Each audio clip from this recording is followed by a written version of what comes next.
The budget deal, that wasn't. The president and Republican congressional leaders failed to hammer out a deal that would prevent $85 billion in budget cuts.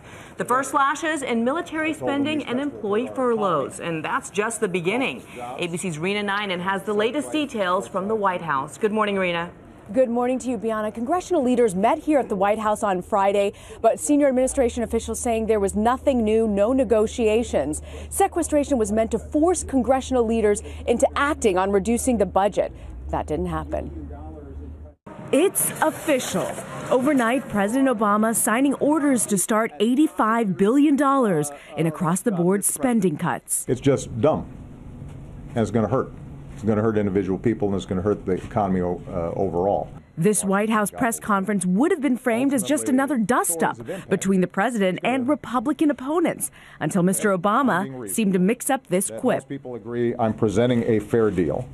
The fact that they don't take it means that I should somehow do a Jedi mind meld with these folks and convince them to do what's right. For those who didn't catch it, the president seemed to confuse Star Trek's Vulcan mind melt with Star Wars' Jedi mind trick. But whether President Obama is really the Vulcan in chief, most illogic, or the Republic's first Jedi, these cuts will do anything but bring balance to the force. Right at midnight tonight, we will begin curbing training for units. And as early as Monday, some federal employees could be beamed down on furloughs. Help me, Obi-Wan Kenobi. You're my only hope. Many experts believe the dark side hasn't won out just yet. The feds are fighting off the direst consequences, like airline backups due to fewer air traffic controllers. An FAA official estimates furloughs won't begin until April. Republicans say the president won't cut entitlements. It's about taking on the spending problem here in Washington.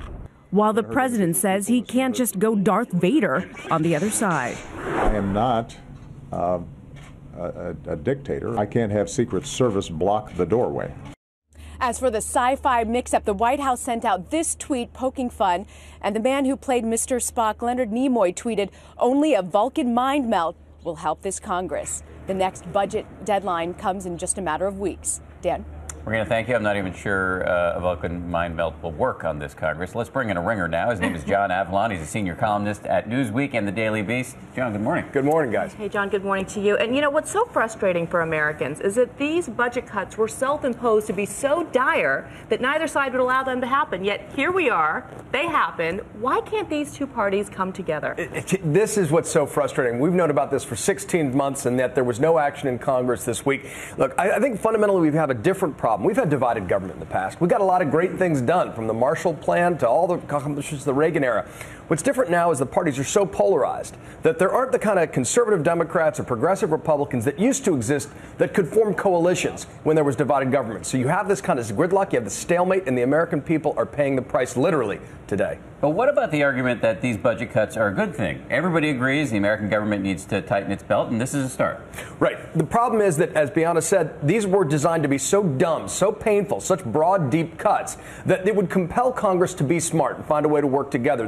It's the old scalpel versus machete metaphor. It's overused, but there's a rationale to it. There are places we can cut. We should cut inefficient programs. These broad, deep cuts end up affecting some programs disproportionately, ends up cutting things that work along with things that don't work.